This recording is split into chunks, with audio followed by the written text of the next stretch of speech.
My name is Will, and I am an alcoholic. I got to say, I am really grateful to be here tonight. It's really full circle for me. I'll explain a little bit more later.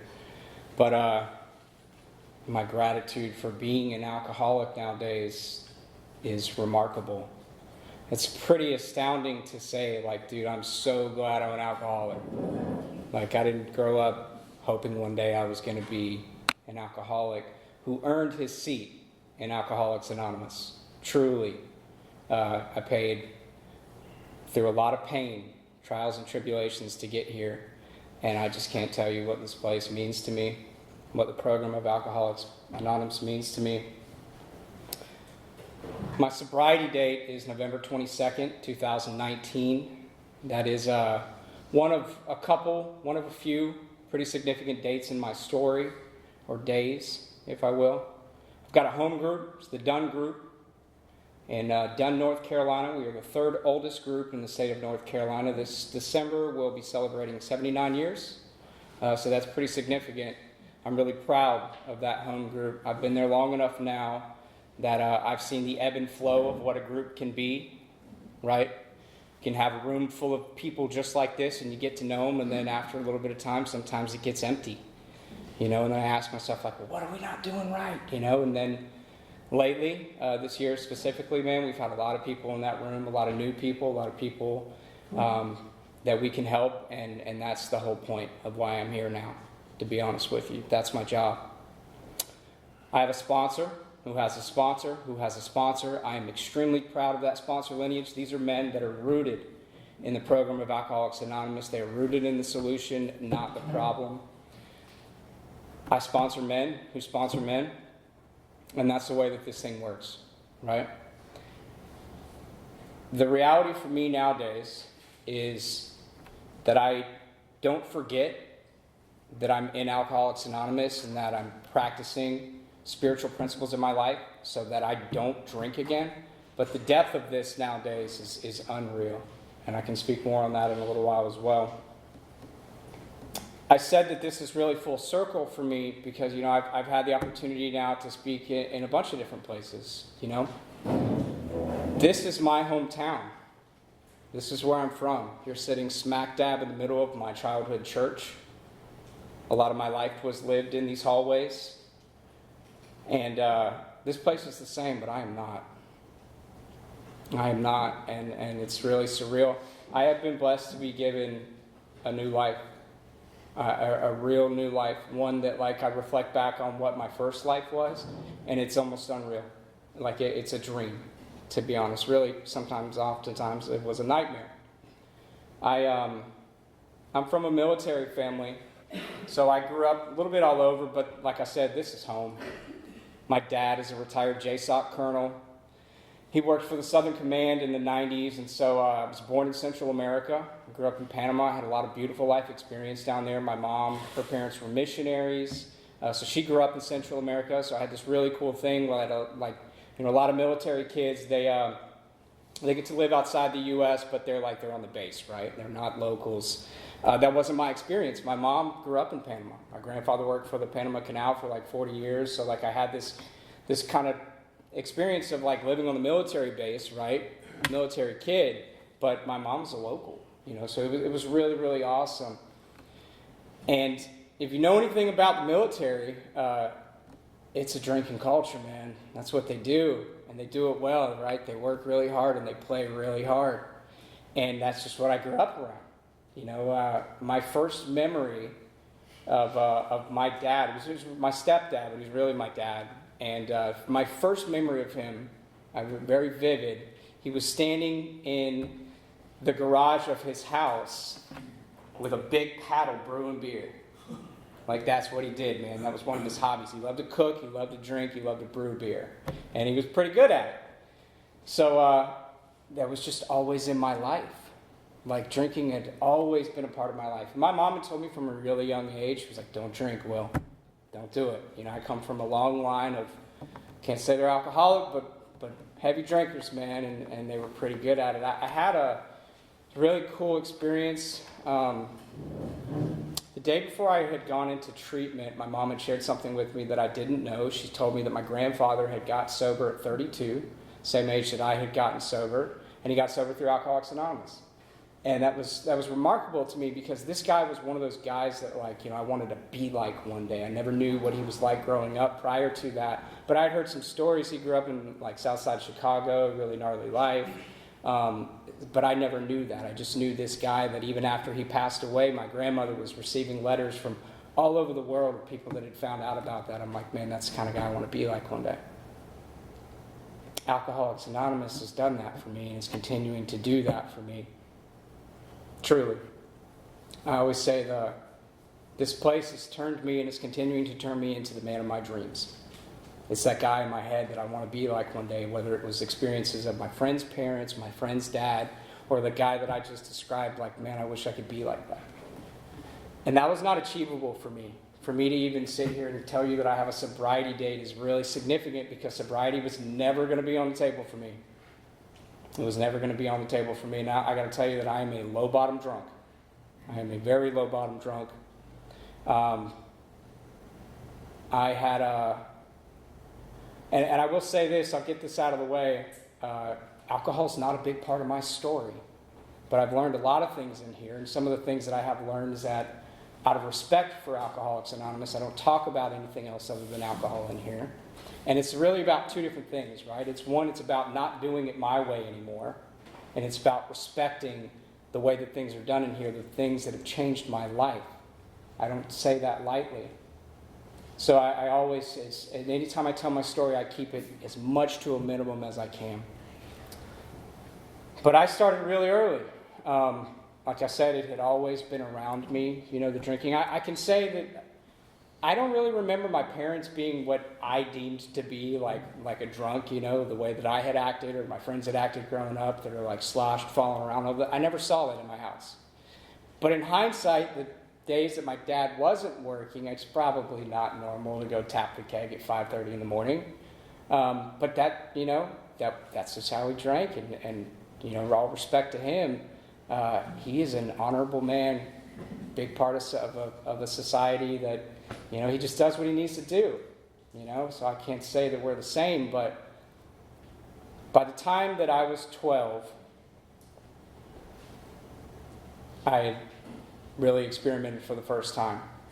And I got to say, honestly, I was thinking about this on the way over here, man. The longer that I stay sober, the less I talk about what it was like, right?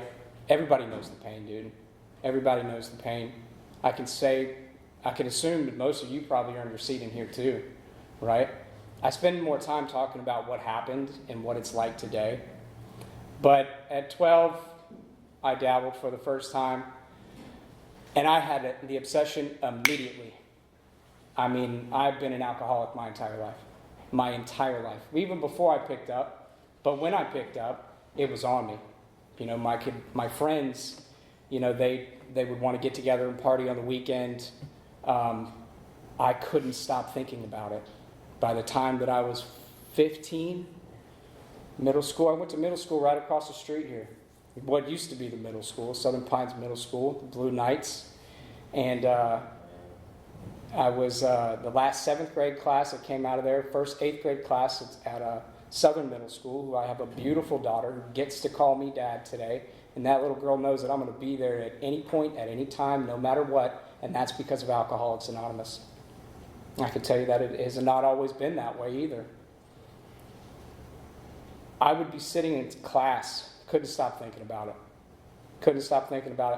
I would be wanting to wait till the weekend to get together with my friends and party. I couldn't. I was, prior to high school, having to go home and drink and do other things by myself because the obsession was real from the get-go. It never went away. By the time that I was 16, I had a problem. I had a big problem. Didn't know it. Because all my peers, they had the same behavior that I did.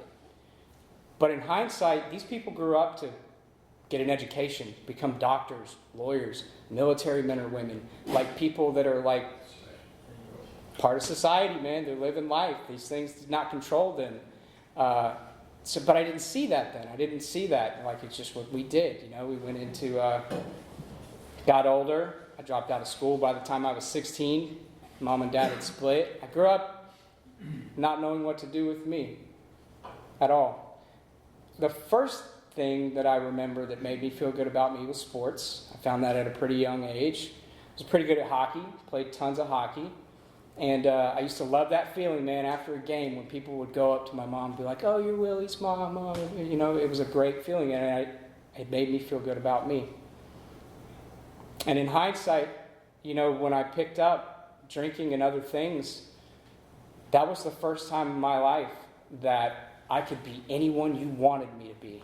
I could be anyone you wanted me to be. I could be anyone I wanted to be in my head. And it worked for a pretty long time, I thought, until it didn't. By the time I was 18, I had a problem and I knew it, and I was trying to stop. And I couldn't. There were a lot of repercussions that were already happening in my life. I got my first DWI when I was 18, right off Highway 22, leaving a party. That wasn't enough. I just was going to do it better next time. And I did. I ended up never getting another DWI, right? So that whole period of my 20s, it was like, I'm getting better at it. But by the time that I was 22 and went to prison for the first time, now I've got to say, I don't have any felonies. I don't have any serious charges. I have traffic tickets, traffic charges. I've been to prison twice, jail multiple times, and this is all because I don't take life seriously. And I'm just going to figure it out. That's my truth. Went to prison for the first time on a driving while license revoked. I got on probation, playing the games, all this and that. And inevitably, they said, no more games, but boom, activated sentence. Well, all right. And I had sobered up, really, for the first time since I had started drinking and doing other stuff. And I told myself I was going to never do this again because I wasn't really ready. I just wanted the repercussions to stop. I got out. Within 2 days, I'm right back at it. Picked up right where I left off, and then some. I had it's funny how that happened, but I got out, and my girlfriend got pregnant, like, immediately. She, can't say she was one of us or not, but, we were doing, a lot of rough and tough stuff out there in the streets of Moore County, and we had our little girl October 7th. She just turned 14 years old. And, man, it wasn't enough for me. It wasn't enough to now have this kid. It wasn't enough to have just gotten out of prison. It wasn't enough. My friends were already dying. I had a significant amount of friends that I've lost from this hometown with prominent families all around town. If I mention them, a lot of you would probably know these names. And, business owners were, really respectable people, and that wasn't enough because I was different. I had never walked into a room prior to January of 2020, but I remember my friends had because I had gone to their houses or their apartments, and I could remember seeing a big book or like a white chip or a red chip. But I was different. Like, I didn't need you people because I was going to figure it out. That's what I thought. Like, one day I was just going to wake up and I was just going to be done. And what I learned in here is that I could not do it on my own. I could not do it on my own. I tried for the longest time, man. When my daughter was about 6 months old, her mom and I looked at each other and we were like, dude, we got to get it together. We got to get it together, man. So we, through maintenance programs or whatever, we started what I heard before in the rooms was a good season. Started a good season. And from what had been 2012 until about 2017, my life had gotten a little bit better, at least from what you could see on the outside. I'd always been enabled. My mom had always had my back. My girlfriend had always had my back, what my sponsor calls hostages. But 2017 was a pretty significant year for me. My mom had lost my childhood home, so there goes that enabler. She moved. I grew up in Sandhurst South, right off Indiana Avenue. And that was gone, right? So the net right there. Moved to Indiana, where she's from, where her family's from. My girlfriend had had enough of it. She left. I had a townhouse right here on May Street. So now I'm a single dad with these bills on my own. I've never been accountable, reliable, responsible for anything in my life. I will drop the ball. Any ball that you give me is what I would do. So I managed to pay the rent there for a few months. That didn't go well. And I'm so grateful for these experiences now, but let me tell you, I wasn't grateful in the moment. I got back on probation at the beginning of 2019 for a hit and run charge that I did off Highway 5 right in front of the bowling alley. I had a license. I was insured. I was sober enough to pass a sobriety test. Had my little girl in the back of the car. I just went and picked her up from school. I had no reason to run, but I am riddled with fear, and all I know how to do is run. I do not know how to face life head on at this time. And as soon as that happened, boom, turn, go. And then in hindsight, I was like, why did I do that? I don't know why I did that. You know what I mean? And the officer was a guy I went to high school with at Pinecrest, and so, turned around in the gas station, they got the tags, they called me like, hey, Will, come on, man, you're going to have to turn yourself in. So I go and see him the next day, back on probation, 2019, and I had a little townhouse right on Pennsylvania Avenue. I had been down that road before, playing games with the probation. I knew what came with that, and I wasn't doing it. So come March, went to see that PO and went into the office. Nobody was in there. I said, you know what? Nah, I'm out. Because that's what I do, man. I turn and run when I have to face things head on. That's what I did. And being a member of Alcoholics Anonymous, all the abilities, dude, all the ones that I've always wanted to have, accountability, reliability, responsibility, like I'm learning and have learned how to do those things through this program. That was a pretty rough summer for me, 2019. I had the PO looking for me, had the landlord looking for me. The PO talked to the landlord. I went to work one day. I'd always worked around here on the golf courses, caddying, was pretty conducive to the lifestyle that I wanted to live. Because nobody cares if a caddy shows up drunk, smelling like cigarettes, hungover, just as long as he can read the putt well, right? So that was working for me for a long time, I thought. And I had gone to work one day. I come back. My landlord's backing up his truck to the house, taking every possession that I have out of it, every worldly possession I have. He says, Bud, you got two options. You can cause a problem right now. You can turn around. You can cause a problem right now. You can lose everything you own. You can go to jail because they're looking for you and I know it. Or you can turn around, walk away, lose everything you own, and not go to jail. What you want to do? Yeah, I'm good. I'm gone. Walked away with the clothes on my back, straight to the bar. Because that's all I know how to do. Turn and run. That was sometime in the summer. There were a lot of things on my list that I always said that I wasn't going to cross off. They weren't going to happen to me. I wasn't going to be that. And that summer, I just did check. It happened really quickly for me. Certain things that I was doing that I had not done for a few years, I picked back up, just went straight to the next level. It was remarkable. So I don't have any experience in sobriety before, but I do have that experience of like abstinence and then picking it right back up where I left off. Like that I can see clear as day in my life. Got another hostage, was living over at the marina with her in her beautiful house in Pinehurst. And it had come to a head where she was like, nope, gotta go, bud. So I left her house. I had 2 trash bags of clothes that I had accumulated. I was still caddying. So it's the only possessions that I have. I had been up for probably 4 or 5 days drinking. I said drinking's not a big part of my story, but at this point in my life, it had gotten significant. And I had been a slave for so long in my life at this point that at 31, and I remember the first time that I had finished a 5th within like half the day, and I looked at that bottle. I said, oh, buddy, you're not ready for the beast that you just woken. You're not ready for this. Because it had been so long in my life that I'd been a slave. I knew what that was, but this was something else.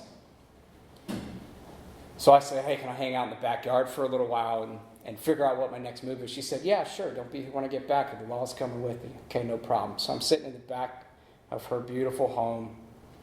paranoia, fear, riddled with it. It's cranking up by the hour. The sun's about to go down. This is one of those other significant days that I mentioned earlier. Don't remember the date specifically, but it was somewhere first week in November, roughly. So at this point, I'm thinking there's cops in front of the house. Everyone's chasing after me. I take these 2 trash bags and I run as hard as I can, as far as I can, which happened to be on the other side of whatever that road is called, the backside of the marina. The sun's going down. I run into the woods until I find a pond. I take 1 trash bag, I put it over my feet. I take the other one, I put it over my head because I'm running from cops. And the sun's going down and it gets dark and it gets darker and now it's pitch black and I'm holding the bottle and I'm holding the bag and I'm hiding. As I'm going through the night, there's blue lights everywhere. There's a roadblock up here. There's a helicopter up here after a while. And then after however many hours in the very middle of the night, it just went smack. In that very moment, and I gasped and I said, oh my God, that's not a helicopter. That's the moon. There's no cops in the woods. I am out here homeless, clutching the bottle and clutching the bag. And in that very second, I knew exactly why I was there. It's because I'm an alcoholic. It's because everything that I'd been through in my life, all the substance use and abuse had led to that moment that brought me to that very moment to sit here and say, are you ready now, dude? Is this what you want? Are you willing to give away any more of your life? My daughter hadn't seen me in months. I'm homeless. I'm living outside. I'm running from the law for X amount of time. Dude, I'm tired. I'm tired. It wasn't my sobriety date. I've managed to putt around town for another few weeks, living outside. And it was cold. It was really cold. Those 2 trash bags that I had, I'd eventually just put down somewhere. I don't know where. I'm not carrying those around town anymore. Wasn't going to work. The caddying season was over anyways. I was working on a construction crew every now and then. But I eventually made my way to the Campbell House Park. And I slept in that park for a couple weeks. 28 degrees outside. I remember that I could get Wi-Fi on my phone so it could tell me what the temperature was and all that. And I remember that last week, dude, it was in the 20s. I had nothing. Anywhere that I could go, I'm over it, dude. I'm just over it. But I still got to turn myself in and figure out the rest. I don't know what's coming next. So November 21st, I woke up and beautiful morning. I'm sitting over there in the Campbell House Park. And I'm like, dude, this would be a great day to turn yourself in, bro. But I don't have that in me because all I know how to do is run. Within an hour, I'm surrounded by like 6 or 7 Southern Pines police officers. Immediately, I'm like, here's my ID. I have a warrant for my arrest. There's my bag. It's got A, B, and C in it. Do what you got to do. And I took the deepest breath that I had taken in I don't know how long. I remember being in the back of that car, headed to Carthage, saying, thank you, God. I don't know what's coming next in my life, but I know that this is it. I absolutely know that this is it. So short stint, got out January 6th, 2020. I'm clean and sober. I want to stay clean and sober. I don't know how to stay clean and sober. I had the opportunity within Moore County Jail to not be clean and sober. I'm over it, bro. I'm done. But I don't know what to do, and I don't know what's coming next. I leave. Still homeless. So I'm living back outside. That construction crew that I was working on, and I'm going to tell you this is my truth. One, I was ready by the time that Alcoholics Anonymous found me. 2, the ability for me to identify my life and my thinking and my actions within this big book was so clear to me that by the time that I had had somebody sit down with me and I started reading these pages, I'm like, oh, dude, I'm in. I'm absolutely in. Because I'm already in this page. I'm already in this book. Which is profound to me because this book was written in 1939. Like, how do they know me? I know how they know me because I'm an alcoholic. I'm one of you. I belong here. You know, and I'm quick to tell somebody that nowadays. So January 6th, I get out. I'm sleeping outside still. I went back to work on that construction crew. Now here's God doing for me what I could not do for myself. Come to find out, everyone in that crew is in recovery. And January the 7th, They were like, dude, you should come to a meeting. I don't have anywhere else to go. So yeah, let's do that. I go to my first meeting, downtown Southern Pines, on January the 7th, 2020. Never walked into a room in my life. And they handed me a book. And I'm so full of pride and ego that I don't want to tell them I'm sleeping outside, but they knew it. I'm sure they knew it. In hindsight, I've talked to many of them. They knew, for sure, right? So I get to the end of that week. I got a paycheck from working on that construction crew, a few $100, whatever, right? I think it was like $500 or $600. And I had an option. I said, well, I can go pay for a hotel so I can have a roof over my head, or I can have some money for clothes and food, but I can't do both. So I'm like, okay, well, you know what? I'm going to not go to a hotel. And Friday night, and this is really, again, like for me, buying into the spiritual aspect that we're taught in Alcoholics Anonymous, that wasn't hard for me, dude. Because at this point, it had smacked me so hard upside my head what God was doing for me that I could not do for myself. I was also all in. I had actually gone to the Bethesda house in Aberdeen because one of those guys on the crew was living there. And rest in peace, awesome woman named Miss B sat and talked to me. I told her the whole spiel of what had happened. And like, look, I'm clean, I'm sober, I'm trying to get somewhere to live. And she was like, that sounds great, but have you been to treatment? I said, I haven't been to treatment. I don't have any money. I don't even think I'm a candidate for treatment.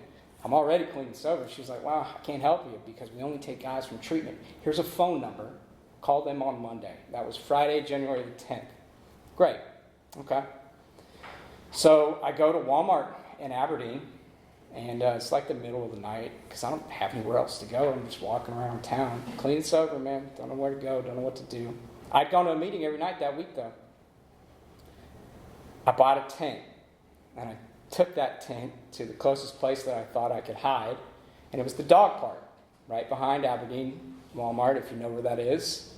It's middle of the night, and I walk as far back as I think I can go to where I'm on the outskirts of the dog park, and nobody's going to find me. So the morning of January the 11th, I wake up, and there's people everywhere. There are people like walking right next to my tent. I'm come to find out I'm smack dab in the middle of the dog park, and I'm like, oh my God. Oh my God. I'm clean, I'm sober, dude. I don't have anything to hide with my feelings, and I'm holding that book, and I'm holding the chips that they gave me, and I'm like, clear as day why I'm here, how I got here. It's really evident for me. And I'm just like, oh my God, what am I going to do? So I get out. I'm still smoking cigarettes at the time, and I'm like smoking a cigarette. I'm like, what am I going to do? What am I going to do? Somebody comes walking by, go run and hide in the tent, right? And they leave. All right, I got to get my stuff together. I got to figure it out. Man's walking up. I do the same thing. I run and hide. So at this point, I come back out. I got to get it together. So that same man is now walking to me. His dog is probably where this gentleman is, and he's where you are, Jordan. And at this point, I'm like, okay, well, I got to throw it all on him, right? I was real keen to tell him, like, hey, I'm out here, I'm homeless, but I'm sober, right? Because I thought you couldn't be those at the same time. I wanted him to know that, and I just, like, verbally vomited on him and told him the whole spiel. He didn't say anything at all. He just listened to me. And then when I was done talking, he told me who he was. It could have been anybody in the world. Could have been any man. That man could have been anywhere in the world. That man's name happened to be Billy Thomas. So Billy Thomas is the guy behind the nonprofit Pilgrim's Promise that is connected to the treatment center that I have a phone number for in my pocket that I'm supposed to call on Monday. Now here's what I hadn't said yet. That night, in the middle of the night, that same moon that I was running from in November of 2019, it was big and bright. And I'm in the middle of that dog park, dude, and I get on my hands and knees, and I cried, and I said, God, please help me. Because I don't know what to do, and I don't know where to go, and it's really evident how I got here, man, but I need something different, dude. I need something different. And the next morning, that man walked up on me in the woods, and by Sunday evening, I was sitting over at the treatment center that I went to, talking to the director, and I'd heard in that week, people talking about in the rooms, you know, like tools in the toolbox, and I told him, I said, dude, I don't even have a box, much less tools to put them in. And he just listened to me. He said, I think we can help you, but call us Monday. So I called him Monday, I called him Tuesday, I called him Wednesday. By Wednesday, they said, we got you. We're going to give you a bed. But it's not going to be until probably February sometime. And I'm like, dude, okay, all right, cool. It's the only route I got. That's a direction, at least. you know. And I think that was part of God's plan in my life too. Because I lived in that tent for close to the next month, and I stayed sober. I was going to meetings. This thing was working for me already. I was ready. I had had that spiritual experience, and I had not, prior to finding Alcoholics Anonymous, if you would have asked me what I thought a spiritual experience was, I would have said, that God came down and touched me and was just like, "You're good, my son."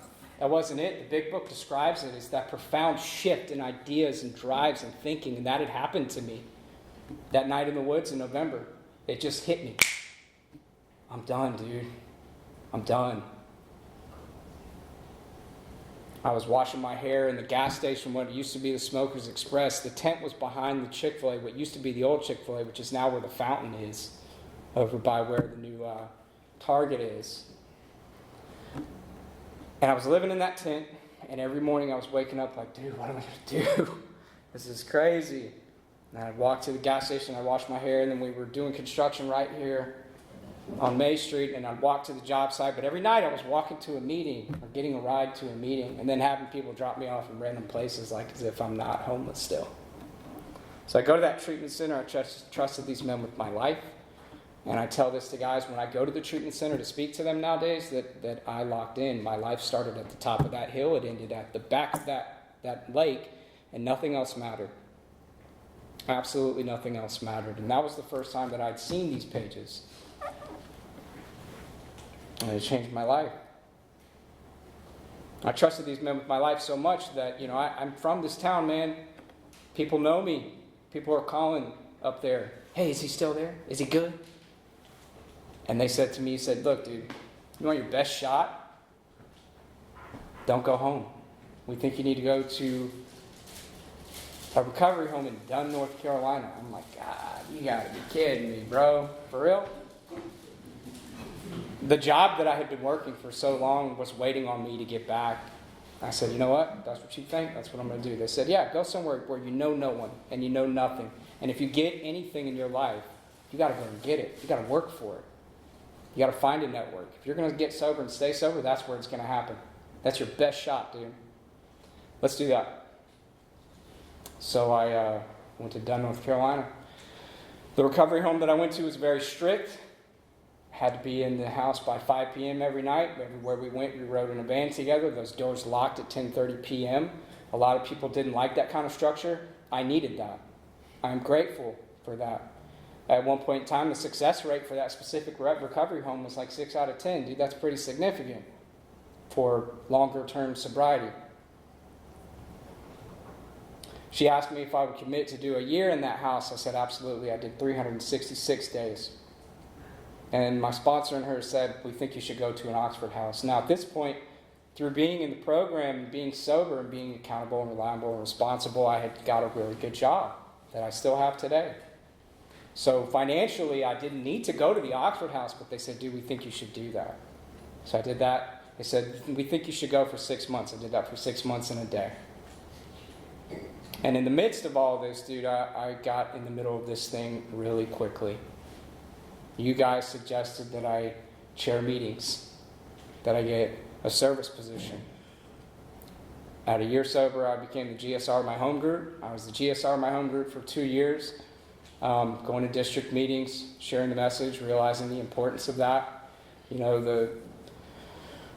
I didn't really understand it initially at the time, to be honest with you, man, but this is what you guys told me to do, and so I just did it. It's not always what I want to do, what I wanted to do then, or even now, to be honest with you. But I just do it. I still have a service position. I'm the CPCPI rep at my home group. If you don't know what that is, it's essentially community outreach. I can say that I was here, therefore I do. Community outreach, right? We go to different places in the community and say, hey, look, I'm a member of Alcoholics Anonymous. Here's some pamphlets. Somebody needs some help. This is how you find me. Right? And I've been a part of some really cool things through that. The district where I'm from, we got a chance to put the big book of Alcoholics Anonymous in the public school system in Harnett County. Come to find out that in many libraries, whether it be a school system or just a public library, the big book of Alcoholics Anonymous is one of the most stolen books in AA or in the library, believe it or not. And, just trying to figure out why that might be. Like, well, it could be me who, I got a problem, I don't want to tell anyone about it. Let me go see if I can figure it out on my own. Or if we think about it at a school system level, right, my parents have a problem, what can I do to help them? That made a lot of sense when somebody explained that to me. So, like, the fact that, I was able to at least sit in on those meetings where people were making those decisions, like, those are the kind of things that I'm doing to keep me sober. And I said this earlier to where, like, this thing is so much deeper now than not drinking anymore. This thing is absolutely so much deeper, man. The words that are in the book, there's a reading here that I wanted to read. We were reading in my home group last night. It's on page 106 of the 12 and 12, and it says, when a man or a woman has a spiritual awakening, the most important meaning of it is that he has now become able to do, feel, and believe that which he could not do before on his unaided strength and resources alone. He has been granted a gift which amounts to a new state of consciousness and being. He has been set up on a path which tells him he is really going somewhere, that life is not a dead end, not something to be endured or mastered. In a very real sense, he has been transformed. That's what it's like today, bud. That's what it's like today. I mean, and there it is. There's the depth, right? The peace and the joy that comes in my life from being a member of Alcoholics Anonymous and really working the program, right? Because I also tell people this. I don't just have a sponsor. I'm sponsored. I've not always been, right? If you ask me who my sponsor is, I'm quick to tell you, like, oh, yeah, you know him, right? Yeah. But I utilize him now. And I've been through some things in recovery at this point, to be honest. Getting in relationships I shouldn't get in, right? Not taking heed to the suggestions that have been given to me. I was really fearful of, I'm in the midst of still trying to get my teeth fixed, and I was really fearful of that fact when I got sober. Like, how am I ever going to go through surgeries and not need pain meds and all these other things? I've been able to do those things through recovery. Like, that's remarkable for me. I remember hearing somebody say that when I was in treatment and we were going to meetings. I was like, ain't no way, bro. Right? I had a sinus lift and 6 bone grafts in March, and like, I'm good. Like, that's just truly remarkable, man. For me not to have the obsession in my life anymore is invaluable. I can't put a price on that. This thing is truly a gift. But somebody said something last night that was like really profound to me. It said, a gift is not a gift until it's received.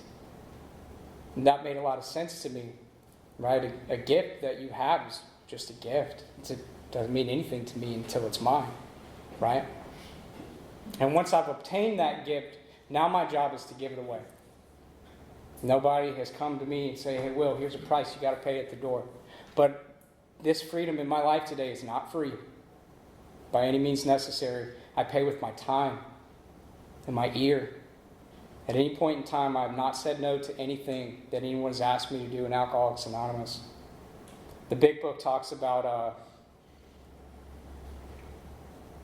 the insurance that comes from the work with another alcoholic.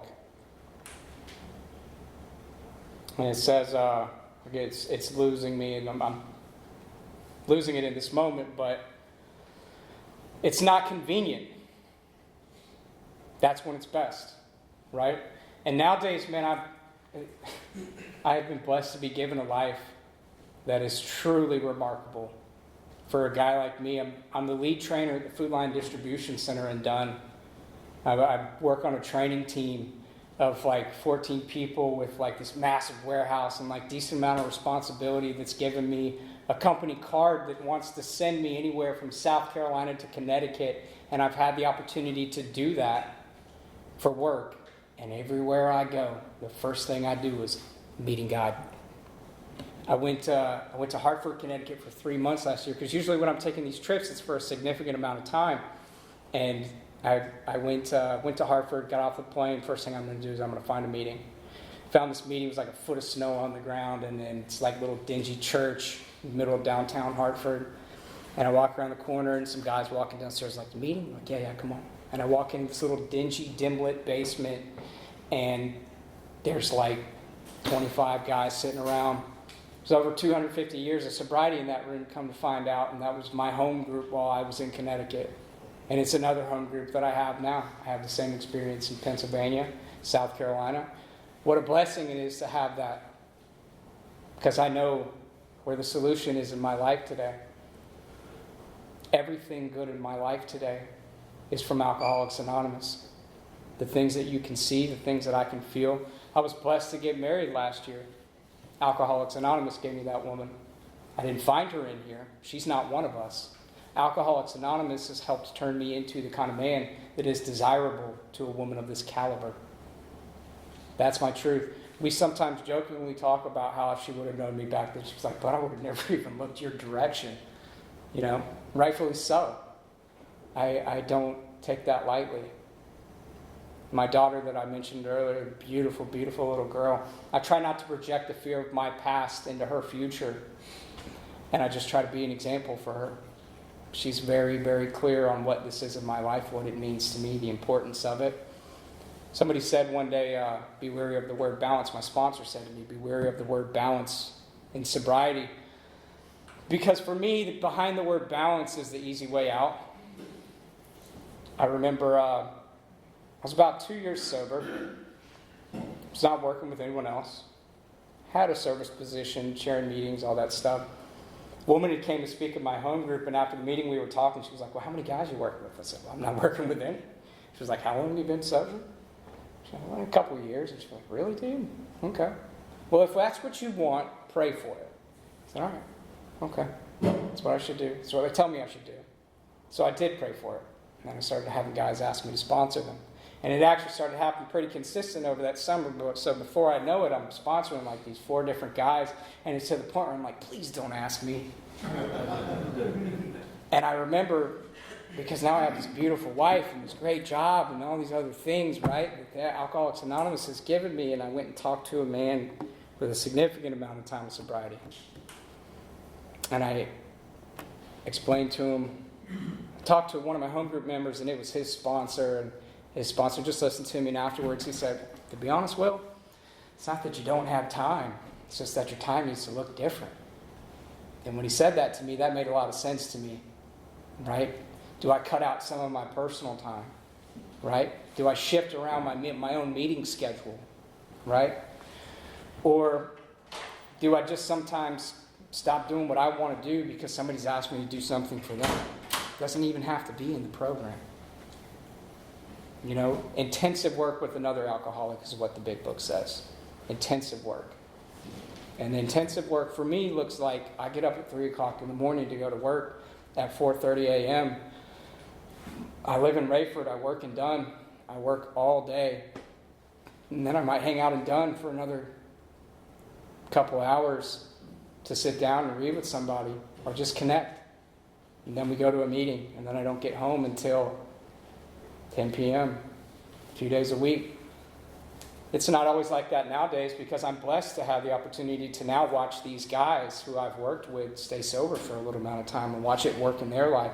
I was asked to speak at the anniversary of one of those guys a couple weeks ago. He just picked up 3 years, and he's sitting there holding his son. And that's the same son that him and I sat next to. That when I was sitting next to him, not a son, but to him, the same son that he was just bawling over, like, dude, I just want to get my kid back, man. I just want to be a dad. That's the program, watching families get back together, watching a fellowship grow up amongst us. Like, those are the things that are described in the big book that I've had the experience to be a part of and to see working in my life and others' life today. That's the depth of Alcoholics Anonymous, dude. I've also been here just long enough to, and this is what I see, is that, you know, we all have different avenues as to how we got here, right? We all have different avenues, like what the threshold of pain was. One of the guys that I was in the recovery home with, we could not have been any different of people. This guy was from East LA, Hispanic gentleman, gang member, did 17 years in Pelican Bay for murder, tattooed from the top of his head to the bottom of his feet. Looked like he just came off of National Geographic, right? The Gangland show. Dude, I'm from Southern Pines. I grew up a little different. You know what I mean? I'm a golf course kid, dude. We were very different people, but we had a couple things in common. One, we were trying to stay clean and sober. Two, we were living in this house together. And three, we loved our kids, man. And I would downplay the pain that I had been through in my life when we were talking about those kind of things. And he stopped me one day in the middle of the night and he said, Will, the same pain that you have felt your entire life is the exact same pain that I have felt my entire life. It feels no different. It feels absolutely no different. We just might have different thresholds or the things that have brought that pain, right? So in AA, I see we all have different thresholds as to like what it took for me to be ready. Because I'm a pretty low bottom dude, man. A lot of people don't have that story where they were sleeping in the Campbell House Park. Doesn't mean that you were any less ready by the time you got here, right? But we all stay here the same way. And from what I've seen in the little time that I've been here, we all leave here pretty much the same way too. I quit coming to meetings, quit talking to my sponsor, I quit praying, quit helping others. I got it. I'm good. That's at least what I've seen. And one of the things that I've been learning to do better than ever in my life through Alcoholics Anonymous is to learn lessons vicariously. I don't have to go get any more pain, but I can learn from yours. I can learn from yours. Doesn't mean that I don't go get it, because trust and believe, I do. And then I reflect back. I had this experience the other day. This is the program working in my life. Won't get too deep into it, but going through a situation in my life, my daughter's mom had texted me something, and my wife was reading it to me, and dude, I got pissed. I was not happy. I just looked at her. I'm blessed to have a woman who respects my feelings. And she said that, and I said, you know what? Can you just stop? I don't want to talk about it. I'm done. She said, yeah, that's fine. And she walked away, and I was in the kitchen, and I was getting heated, dude. And then I walked outside. And I sat on my back porch and in the lawn chair, and I just sat there for probably 20, 30 minutes, and I just reflected. I took an inventory. I said, dude, why am I feeling the way that I'm feeling? Like, what's at the root of this? What's on my side of the street, dude? Like, what is behind all this? Not what I'm initially feeling, right? And I got to the bottom of it, and then I was able to go inside and have that conversation with her, and like, you know what? I'm feeling this because of A, B, and C, and it really doesn't have anything to do with her. I've got some fear attached to this and all this and that. Yo, for a guy like me that has only ever been run by his emotions and his fear, buddy, you can't put a price on that. That's the depth of Alcoholics Anonymous and the work that is happening in my life, that is continuing to happen. And what I also believe is that I'm only ever going to get so well. I'm only ever going to get so well. I get to come back here every single night. I get to be able to continue to work a program. I get to be in a position to have people ask me to come and speak, or to sponsor them, or to chair a meeting, or just to listen to somebody. Because those are the things that not just keep me sober, but keep me out of me. Keep me peace, joy. And then a lot of times, dude, I just got to tie a knot and hang on. Because anytime I think I know something in here, I'm reminded, oh, dude, I have so much to learn. So much to learn about me. So much to learn about life. And I'm really grateful for that. I mean, I really, really mean that, dude. I can't stress it again. Everything good in my life is connected to this program. So I want to thank you guys so much for letting me be here tonight. It really means a lot to me.